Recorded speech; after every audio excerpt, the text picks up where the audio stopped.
વૈશાખ સુદ એકાદશી, જેને પવિત્ર મોહિની એકાદશી કહેવામાં આવે છે, તેનું મહાત્મય અપરંપાર છે. કહેવાય છે કે આ વ્રત કરવાથી પાપોનો નાશ થાય છે અને ભગવાન વિષ્ણુની કૃપા પ્રાપ્ત થાય છે. આજે આપણે મોહિની એકાદશી વ્રતકથા, તેનું મહાત્મય અને વ્રતવિધિ ભક્તિભાવથી શ્રવણ કરીશું.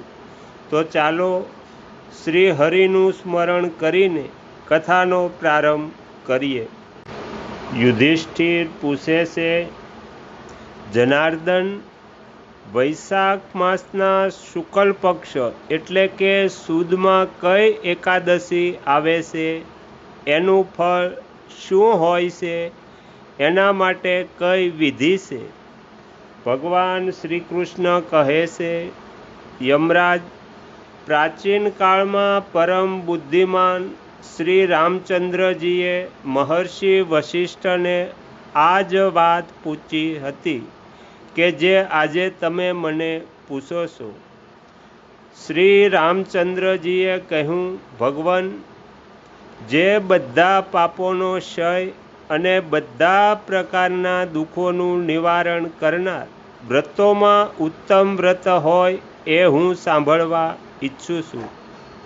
વશિષ્ઠજી કહે છે, શ્રી રામ, તમે ઘણી ઉત્તમ વાત પૂછી છે. મનુષ્ય તમારું નામ લેવાથી બધા પાપોથી શુદ્ધ થઈ જાય છે, છતાં લોકોના હિતની ઈચ્છાથી હું પવિત્રમાં પણ પવિત્ર ઉત્તમ વ્રતનું વર્ણન કરીશ. વૈશાખ માસના શુક્લ પક્ષ એટલે કે સુદમાં જે એકાદશી આવે છે એનું નામ મોહિની છે. એ બધા પાપોનું હરણ કરનારી અને ઉત્તમ છે. એના વ્રતના પ્રભાવથી મનુષ્ય મોહજાળ અને પાપોના સમૂહથી છુટકારો મેળવે છે. સરસ્વતી નદીના રમણી તટ પર ભદ્રાવતી નામની સુંદર નગરી છે. ચંદ્રવંશમાં ઉત્પન્ન થયેલા અને સત્ય પ્રતિજ્ઞ ધૃતિમાન નામના રાજા ત્યાં રાજ્ય કરતા હતા. એ જ નગરમાં એક વૈશ્ય રહેતો હતો કે જે ધનધાન્યથી પરિપૂર્ણ અને સમૃદ્ધ હતો. એનું નામ હતું ધનપાલ. એ હંમેશા પુણ્ય કર્મમાં જ સંલગ્ન રહેતો. પ્રજા માટે પરબો, તળાવો, કૂવા, મઠ, બગીચાઓ અને ઘરો બનાવડાવતો. ભગવાન વિષ્ણુની ભક્તિમાં એનો હાર્દિક અનુરાગ હતો. એ હંમેશા શાંત રહેતો. એના 5 પુત્રો હતા: સુમના, ધૃતિમાન, મેઘાવી, સુકૃત અને ધુષ્ટબુદ્ધિ. ધુષ્ટબુદ્ધિ 5મો પુત્ર હતો. એ હંમેશા મોટા મોટા પાપોમાં જ સંલગ્ન રહેતો. જુગાર વગેરે દુર્વ્યસનોમાં એમની ઘણી આસક્તિ હતી.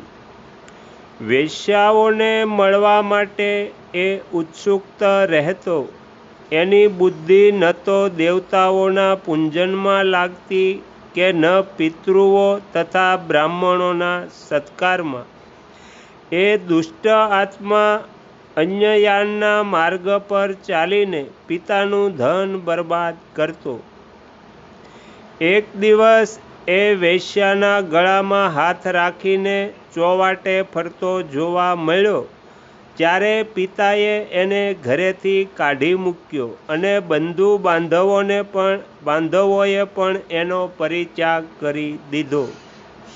હવે એ રાત દિવસ દુઃખ અને શોકમાં ડૂબી ગયો અને અનેક પ્રકારના કષ્ટ ભોગવતો જ્યાં ત્યાં ભટકવા લાગ્યો. એક દિવસ કોઈ પુણ્યના પ્રતાપે એ મહર્ષિ કૌંડિન્ય આશ્રમ પર જઈ પહોંચ્યો. વૈશાખનો મહિનો હતો. તપોધન કૌંડિન્ય ગંગાજીમાં સ્નાન કરીને આવ્યા હતા. દુષ્ટ બુદ્ધિ શોકથી પીડિત થઈને મુનિવર પાસે ગયો અને હાથ જોડી એમની સમક્ષ ઊભો રહીને કહે છે, બ્રહ્મન દ્વિજશ્રેષ્ઠ, મારા પર કૃપા કરીને કોઈ એવું વ્રત બતાવો કે જેના પુણ્યના પ્રભાવથી મારી મુક્તિ થાય. મુનિ કહે છે, વૈશાખના શુક્લ પક્ષ એટલે સુદમાં મોહિની નામની પ્રસિદ્ધ એકાદશીનું વ્રત કર. આ એકાદશીના દિવસે ઉપવાસ કરવાથી પ્રાણીઓના અનેક જન્મોના મેરુ પર્વત જેવા મહાપાપો પણ નષ્ટ થઈ જાય છે. શ્રી વશિષ્ઠજી કહે છે, શ્રી રામચંદ્ર, મુનિના આ વચનો સાંભળી દુષ્ટ બુદ્ધિનું ચિત્ત પ્રસન્ન થઈ ગયું અને એણે કૌંડિન્યના ઉપદેશ પ્રમાણે વિધિપૂર્વક મોહિની એકાદશીનું વ્રત કર્યું. નૃપશ્રેષ્ઠ, આ વ્રતના પાલનથી એ નિષ્પાપ થઈ ગયો અને દિવ્ય દેહ ધારણ કરીને ગરુડ પર આરૂઢ થઈને બધા પ્રકારના ઉપદ્રવોથી રહિત શ્રી વિષ્ણુધામમાં ગયો. આ પ્રમાણે આ મોહિની એકાદશીનું વ્રત ઘણું ઉત્તમ છે. એ વાંચવાથી અને સાંભળવાથી 1000 ગૌદાનનું ફળ મળે છે.